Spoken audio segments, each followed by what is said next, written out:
Assalamualaikum warahmatullahi wabarakatuh. Semangat pagi adik-adik. Perkenalkan, saya Aisyah Feradita. Di sini, saya membantu Bu Noni dalam menyampaikan pembelajaran.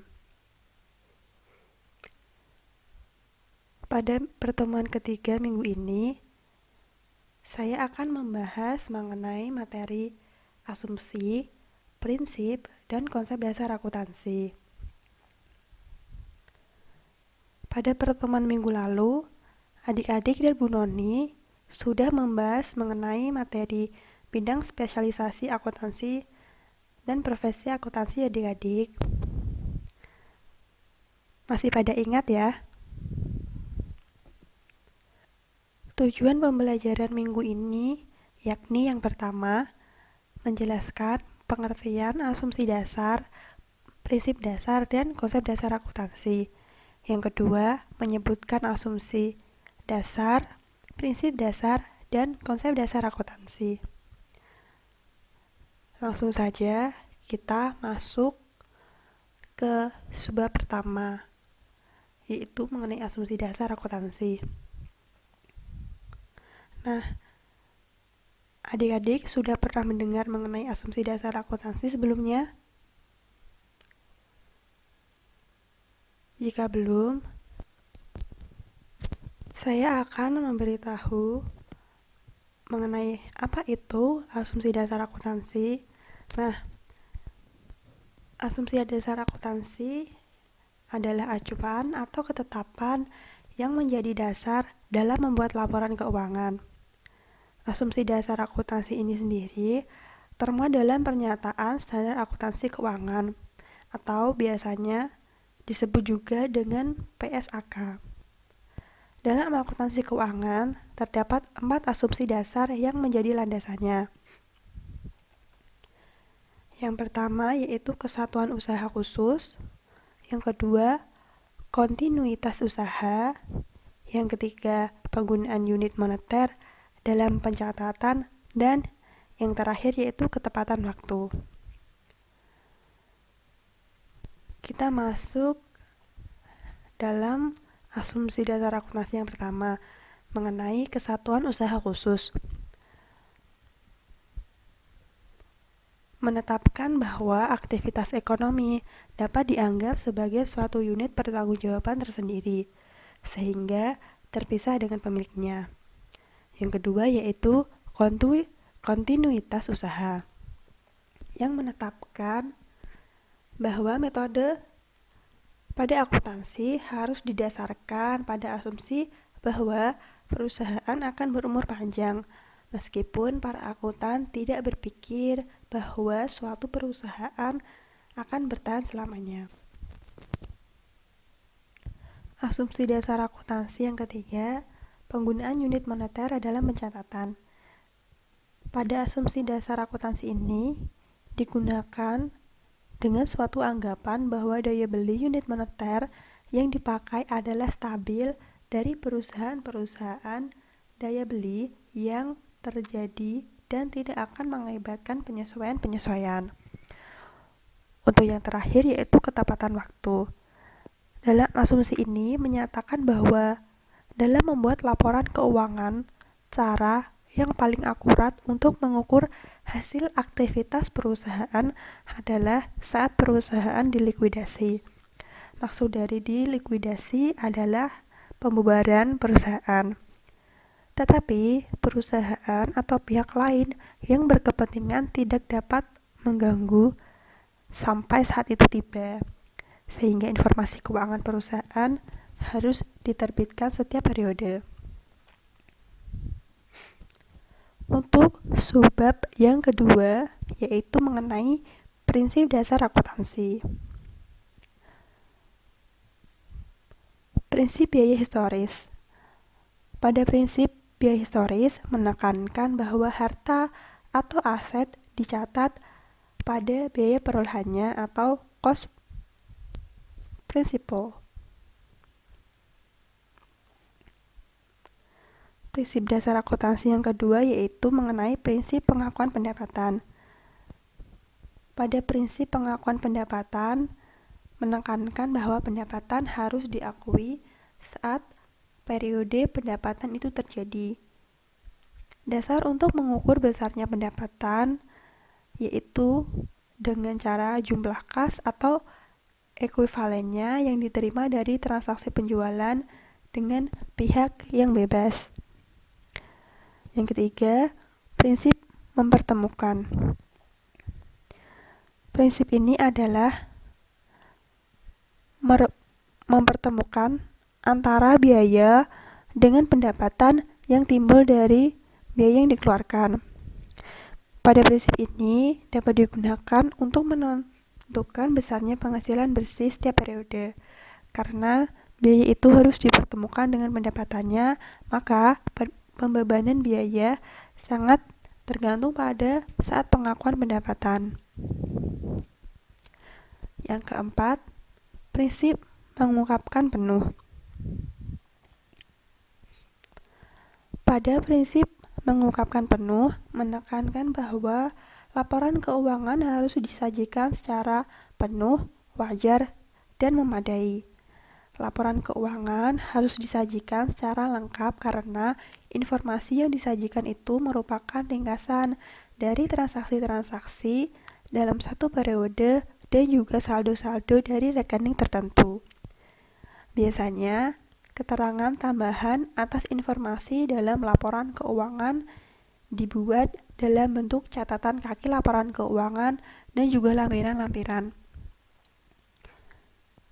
di mana catatan kaki dapat digunakan untuk menunjukkan hal-hal sebagai berikut. Yang pertama, yaitu standar akuntansi yang digunakan. Yang kedua, perubahan-perubahan. Yang ketiga, adanya kemungkinan timbulnya laba atau rugi bersyarat. Yang keempat, informasi modal perusahaan. Dan yang kelima, kontrak-kontrak pembelian.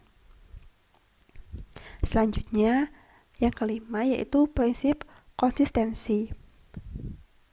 Disarankan bagi perusahaan atau suatu lembaga untuk membuat laporan keuangan tiap periode menggunakan periode yang sama.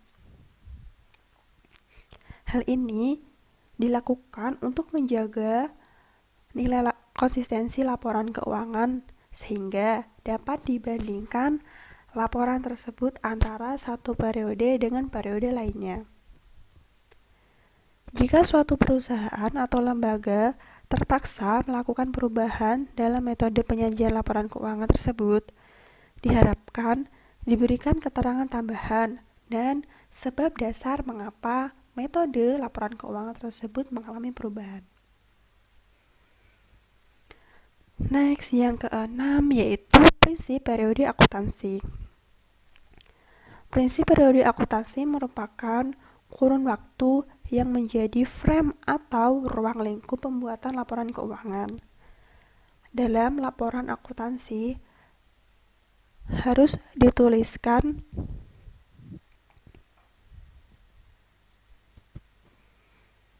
dengan jelas periode waktu di mana laporan tersebut dibuat. Umumnya, periode laporan dibuat dalam waktu 1 tahun. Misalnya, dari Januari tanggal 1 hingga tanggal 31 Desember. Maka laporan keuangan akan berisikan semua aliran keuangan yang terjadi dalam kurun waktu kurang lebih 1 tahun tersebut. Untuk yang ketujuh yaitu prinsip kesinambungan usaha.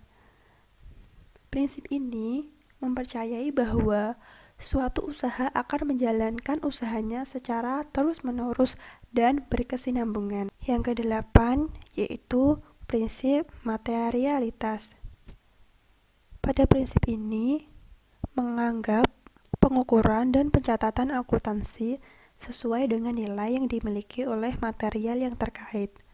Nilai ini ditulis dalam bentuk nominal dari suatu material yang dapat dijual.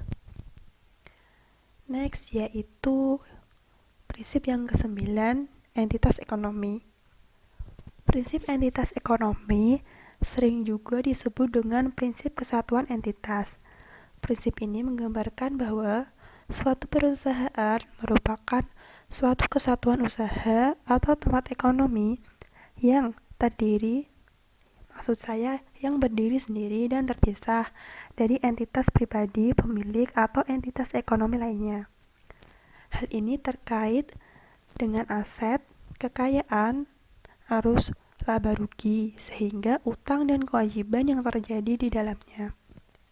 Hal ini memungkinkan bahwa pencatatan keuangan suatu perusahaan tidak boleh tercampur dengan pencatatan pribadi pemilik. Sehingga laporan keuangan yang dihasilkan menggambarkan kondisi keuangan sebuah perusahaan dengan sebenar-benarnya. Pada prinsip yang terakhir yaitu prinsip satuan moneter. Pencatatan hanya dilakukan dalam satuan kuantitatif, yaitu dalam satuan mata uang yang disepakati untuk digunakan. Hal ini menyebabkan satuan hitung dengan hal-hal yang sifatnya kualitatif tidak akan dianggap relevan sebagai satuan perhitungan. Satuan seperti lembar atau pada saham atau unit pada aset yang berbentuk benda tidak akan dapat dilaporkan kecuali nilainya dikonvert atau diganti dalam satuan mata uang. Nah, adik-adik, tadi kita sudah membahas mengenai subbab, asumsi, dan prinsip dasar akuntansi. Untuk yang terakhir, kali ini kita akan membahas mengenai subbab konsep dasar akuntansi. Konsep dasar akuntansi dibagi dalam 6 bagian, yaitu yang pertama konsep kesatuan usaha, lalu konsep harga perolehan, lalu yang ketiga konsep kesinambungan, konsep pengukuran dengan uang, periode akuntansi, dan yang terakhir penetapan beban serta pendapatan. Konsep kesatuan usaha. Dalam konsep ini, perusahaan merupakan suatu kesatuan ekonomi yang terpisah dari pihak yang berkepentingan dengan sumber perusahaan. Artinya, keuangan perusahaan terpisah dari pemilik, terpisah dari keuangan karyawan, dan terpisah pula dari keuangan pada direksi, sehingga perusahaan dianggap sebagai satu kesatuan usaha. Selanjutnya, konsep harga perolehan. Konsep ini yaitu setiap transaksi pembelian satu barang harus dicatat sebesar harga perolehan tersebut. Harga perolehan adalah jumlah uang yang dikeluarkan untuk memperoleh satu unit barang atau jasa dalam pertukaran sampai barang tersebut siap untuk dipakai. Yang ketiga yaitu konsep kesinambungan. Perusahaan dalam melakukan kegiatan usahanya tentunya berupaya untuk melaksanakan kegiatan perusahaan secara berkesinambungan atau terus-menerus. Dalam proses usaha itu, senantiasa dibuat laporan keuangan perusahaan. Laporan keuangan yang disusun secara berkala dapat dibandingkan sehingga diperoleh informasi tentang kemajuan atau kemunduran suatu usaha perusahaan tersebut. Dengan membandingkan laporan keuangan dari satu periode dengan periode lainnya, dapat diperoleh suatu data yang pasti tentang naik turunnya pendapatan dan beban sebagai dasar dalam membuat suatu kebijaksanaan untuk kemajuan perusahaan. Selanjutnya, konsep pengukuran dengan uang. Pengukuran dengan nilai uang artinya seluruh informasi utama dalam laporan keuangan itu diukur dengan satuan ukur uang, karena uang sudah umum digunakan untuk mengukur aktiva, kewajiban perusahaan, serta perubahannya. Next, yaitu konsep periode akuntansi. Di sini ada dua alasan utama perlunya penerapan konsep periode akuntansi. Yang pertama, gambaran yang lengkap dan tepat mengenai kesuksesan suatu perusahaan hanya bisa diperoleh pada saat perusahaan itu menghentikan kegiatannya dan mencairkan hartanya menjadi kas. Akan tetapi, banyak keputusan yang harus diambil selama berlangsungnya kegiatan. Untuk alasan yang kedua, yaitu kegiatan perusahaan dipisahkan dalam periode-periode. Penyajian informasi berupa laporan keuangan dibuat secara berkala, akan tetapi membantu pihak yang berkepentingan dalam mengambil suatu keputusan. Misalnya, per tahun atau 12 bulan, triwulan atau 3 bulan, dan semesteran atau 30 hari. Selanjutnya, yaitu konsep penetapan beban dan pendapatan. Pendapatan dihitung sesuai prinsip realisasi, yakni pada saat transaksi pertukaran telah terjadi. Penentuan laba periodik dengan posisi keuangan dilakukan berdasarkan metode akrual, yaitu dikaitkan dengan pengukuran aktiva serta kewajiban serta perubahannya pada saat terjadi. Bukan hanya sekedar pencatatan, penerimaan, dan pengeluaran kas. Penentuan laba periodik pada dasarnya menyangkut dua masalah, yaitu pengakuan pendapatan selama periode dan penentuan beban yang sehubungan dengan usaha menghasilkan pendapatan tersebut. Nah, itu tadi materi mengenai asumsi, prinsip, dan konsep dasar akuntansi dari saya. Jika adik-adik masih belum paham, adik-adik bisa mengajukan pertanyaan di kolom komentar Google Classroom pertemuan ketiga ya. Dan juga setelah ini, nanti adik-adik bisa mengerjakan tugas yang sudah saya lampirkan di pertemuan ketiga juga. Sekian presentasi dari saya. Apabila ada ucapan yang tidak berkenan,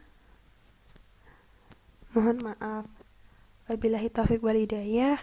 Wassalamualaikum warahmatullahi wabarakatuh.